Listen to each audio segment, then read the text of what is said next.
Bismillahirrahmanirrahim.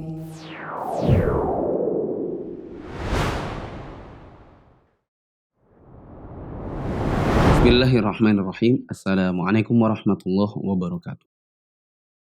Alhamdulillahirabbil alamin, hamdan yuwafi ni'amahu wa yukafi mazidah kama yuhibbu rabbuna wa yardah. Wa asyhadu an la ilaha illallah wahdahu la syarikalah wa asyhadu anna Muhammadan abduhu wa rasuluhu la nabiyya ba'dah. Masih dalam risalah yang kedua dalam matan al-usul ats-tsalatsah yang kita ambil syarahnya dari syarah al-usul ats-tsalatsah karya Syekh Shalih bin Fauzan Al-Fauzan. Sekarang di dalam hal yang ketiga yang Allah wajibkan kita untuk mempelajari dan mengamalkannya, yaitu cinta dan benci karena Allah. Ketiga, cinta dan benci karena Allah.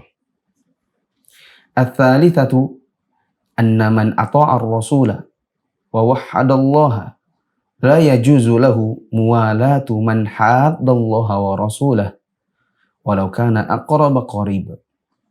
Ketiga, bahwa barang siapa yang menaati Rasul dan mengesahkan Allah, tidak boleh baginya berkasih sayang atau loyal dengan orang yang memusuhi Allah dan Rasulnya, walaupun orang itu dari kalangan kerabat terdekatnya.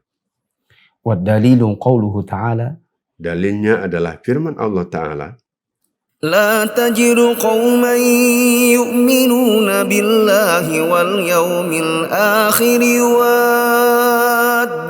من حاد الله ورسوله ولو كانوا آباءهم أو أبناءهم أو إخوانهم أو عشيرتهم أولئك كتب في قلوبهم الإيمان وأيدهم بروح منه ويدخلهم جنات تجري من تحتها الأنهار خالدين فيها رضي الله عنهم ورضوا عنه أولئك حزب الله ألا إن حزب الله هم المفلحون. kamu tak akan mendapati kaum yang beriman pada Allah dan hari akhir saling berkasih sayang dengan orang-orang yang menentang Allah dan Rasul-Nya, sekalipun orang-orang itu adalah bapak-bapak atau anak-anak atau saudara-saudara ataupun keluarga mereka sendiri.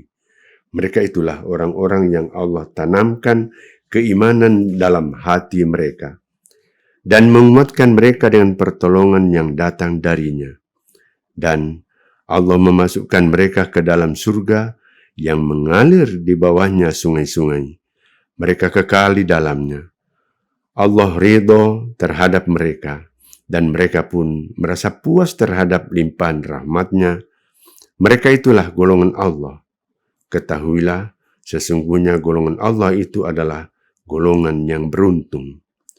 Quran Surah Al-Mujadilah ayat 22. Disebutkan oleh Syekh Shalih bin Fauzan Al-Fauzan dalam syarahnya bahwa hal ketiga yang harus kita pelajari dan amalkan adalah bahwa siapa yang mengaku menaati Allah dan Rasul-Nya, maka dia tidak boleh berkasih sayang dengan orang-orang yang berbuat kemusyrikan, berbuat kekafiran, dan menjadi musuh Allah meskipun itu adalah kalangan keluarganya sendiri. Di dalam contoh penerapannya adalah tidak ada tolong-menolong dan loyalitas dalam masalah agama. Tidak boleh ada waris-mewarisi dan perwalian nikah antara orang muslim dengan orang kafir. Dituntut pula untuk kita membedakan diri dan penampilan sehingga kelihatan mana yang muslim, mana yang bukan. Penulis membawakan Quran surat Al-Mujadilah ayat 22 sebagai dalil hal ini. Apa sebab turun ayatnya? Teman-teman bisa membaca kisahnya dalam syarah al-usul ats-tsalatsah.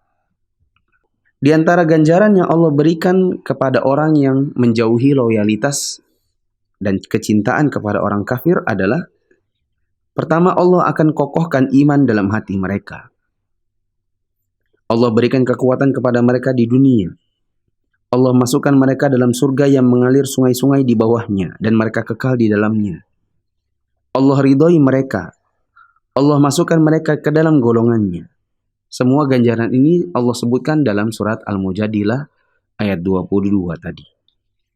Syekh Shalih bin Fauzan juga mengatakan bahwa larangan loyalitas terhadap orang kafir tidak bermakna kita memutuskan hubungan mutualisme atau saling menguntungkan dalam hal-hal duniawi. Ada hal-hal yang diperbolehkan untuk dikerjakan antara orang muslim dengan orang kafir. Di sini disebutkan contoh-contohnya. Yang pertama, mendoakan mereka agar mereka saat masih hidup mendapatkan hidayah. Contohnya orang tua kita dalam keadaan kafir. Maka selama mereka masih hidup, boleh bagi kita, bahkan dianjurkan untuk mendoakan mereka supaya mereka dapat hidayah. Yang kedua, menjalin perdamaian. Bila memang perdamaian ini dibutuhkan oleh kaum muslimin. Semisal, kaum muslimin jumlahnya sedikit, orang kafir jumlahnya banyak. Dan dikhawatirkan jumlah mereka yang banyak ini akan membuat mereka menzalimi orang-orang muslim. Ketiga, membalas kebaikan mereka.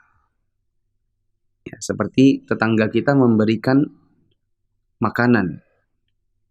Kemudian piringnya atau rantang yang dia pakai tidak pulang dalam keadaan kosong karena kita balas dengan sesuatu yang lain. Maka ini hukumnya boleh. Dalilnya dalam surat Al-Mumtahanah ayat 8. Disebutkan di sini, La yanhakumullahu 'anil ladzina lam yuqatilukum fid din wa lam yukhrijukum min diyarikum an tabarruhum wa tuqsitu ilaihim. Innallaha yuhibbul muqsitin. Allah tidak melarang untuk kalian berbuat baik dan berlaku adil kepada orang-orang yang tidak memerangi karena agama dan tidak pula mengusir kamu dari negerimu. Allah menyukai orang-orang yang berbuat adil. Ini menunjukkan boleh berbuat baik kepada mereka dan membalas kebaikan mereka. Dengan catatan, kebaikan ini haruslah dalam masalah duniawi saja, bukan dalam masalah agama. Yang juga boleh adalah berbuat baik kepada orang tua yang masih kafir. Bahkan ini sesuatu yang dituntut. Tidak semata-mata karena orang tua masih kafir lalu kita zalimi mereka. Dalilnya adalah firman Allah Ta'ala, dan kami perintahkan kepada manusia untuk berbuat baik kepada bapak dan ibunya. Karena ibunya telah mengandungnya dalam keadaan sangat lemah dan menyapinya setelah 2 tahun. Bersyukurlah kepadaku dan kepada orang tuamu, dan hanya kepadakulah kamu kembali. Lalu Allah mengatakan, Wa in jahadaka ala an tusyrika bima laysa laka bihi an fala tuti'huma wa sahibahuma fid dunya ma'rufa. Dan jika keduanya memaksamu untuk mempersekutukan dengan aku sesuatu yang kamu tidak memiliki pengetahuan tentangnya, janganlah kamu ikuti keduanya dan pergaulilah mereka di dunia dengan cara yang baik. Ini menunjukkan berbuat baik kepada kedua orang tua yang masih kafir itu sesuatu yang disuruh oleh Allah. Yang juga boleh adalah transaksi muamalah jual beli yang mubah. Karena Nabi SAW dahulu pernah bertransaksi dengan Yahudi Khaybar, yaitu transaksi muzara'ah musaqqah, kerjasama dalam pengelolaan lahan atau pengelolaan pohon, lalu hasilnya dibagi. Bahkan Nabi SAW pernah berhutang kepada orang Yahudi dengan cara menggadaikan baju besinya, dan beliau wafat dalam keadaan baju besinya masih tergadai. Ini menunjukkan bahwa muamalah duniawi dengan orang kafir itu hukumnya boleh. Yang keenam, menikahi wanita ahli kitab, yaitu Yahudi dan Nasrani, yang wanita tersebut menjaga kehormatannya. Begitu juga boleh memakan hasil sembelihan mereka. Ini disebutkan di dalam catatan kaki, silakan teman-teman membacanya. Yang juga boleh adalah menghadiri undangan mereka dan memakan hidangan mereka yang hukumnya halal. Jadi misalnya dapat undangan makan-makan karena mau pindah tempat kerja. Bila makanan yang dihidangkan adalah halal, maka boleh kita memakannya. Sedangkan kalaupun yang mengundang kita orang muslim, tapi bila makanan yang dihidangkan adalah haram, maka haram memakannya. Yang kedelapan, boleh untuk berbuat baik kepada tetangga yang kafir, karena ada hubungan tetangga. Jadi kita berbuat baik kepada dia dan tidak menzaliminya. Yang kesembilan yang juga diperbolehkan untuk kita lakukan adalah menjauhi perbuatan zalim kepada mereka. Allah berfirman, "Wala yajrimannakum syana'anu qaumin 'ala alla ta'dilu." Dan janganlah sekali-kali kebencianmu terhadap suatu kaum mendorongmu untuk tidak berlaku adil. Ini menunjukkan perbedaan kita dalam sisi agama dengan orang-orang kafir tidak boleh membuat kita menzalimi mereka. Misalnya mengakal-akali timbangan dengan alasan ini kan yang beli adalah orang kafir. Atau misalnya dia punya peliharaan seperti anjing. Anjingnya dia taruh di dalam pagar, kemudian kita lempari misalnya racun supaya anjingnya mati. Maka ini perbuatan yang tidak boleh. Dalam catatan kaki, saya sebutkan juga beberapa hal yang terlarang.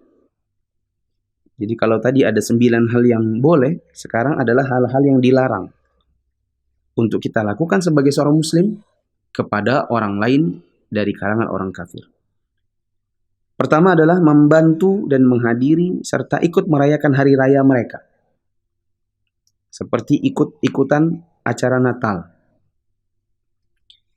Juga dilarang menetap di negeri kafir padahal di sana tidak mampu menjalankan keislaman. Misalnya S2, S3 di luar negeri, sementara di sana nggak ada orang muslim. Tidak bisa sholat Jumat. Tidak ada orang sholat 5 waktu. Dilarang berjilbab. Yang ketiga, safar ke negeri mereka bukan karena darurat atau hajat. Seperti yang banyak dilakukan kaum muslimin sekarang ini. Safar ke negeri kafir hanya jalan-jalan. Adapun darurat atau hajat seperti orang safar ke negeri kafir untuk berobat. Maka ini boleh. Yang juga dilarang adalah mengikuti ciri khas mereka dalam pakaian, dalam rambut, dan dalam sesuatu yang secara fisik itu adalah khasnya orang-orang kafir. Memuji-muji kehebatan mereka. Sesungguhnya mereka tidak hebat. Allah yang memberikan kepada mereka sesuatu yang kemudian kita sebagai orang muslim kadang-kadang minder terhadap apa yang mereka punya. Seperti ada orang mengatakan, ya kalau bicara masalah agama mereka bilang, sudahlah orang Amerika sudah ke bulan, nggak usah debat soal jenggot. Kita katakan, mereka ke bulan juga kalau bukan karena Allah, mereka nggak bisa apa-apa. Sedangkan ini masalah-masalah agama. Ya, saya agak melenceng sedikit. Kadang-kadang orang itu memuji kehebatan orang kafir dalam rangka merendahkan agama mereka sendiri.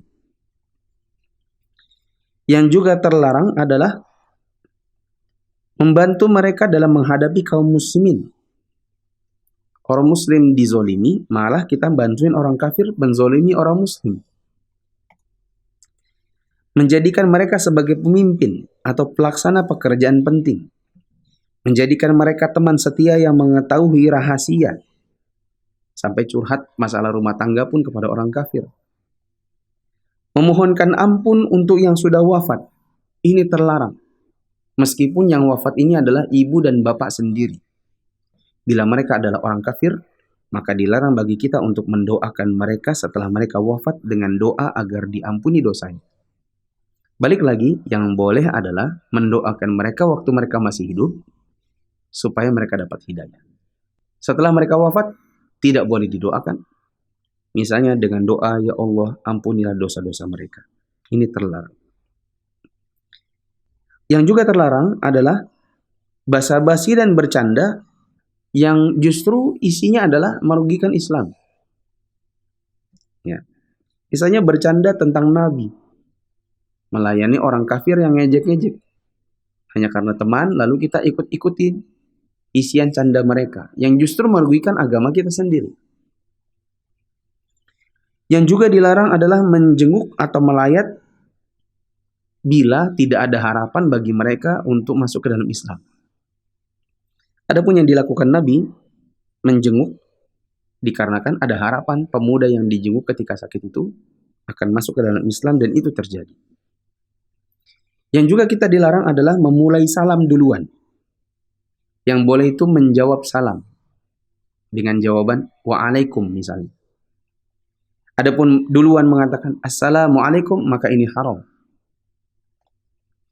Yang juga dilarang adalah mewarisi dengan mereka, memuji syiar kekafiran mereka, seperti memuji keindahan gereja, keindahan tempat-tempat ibadahnya orang-orang kafir.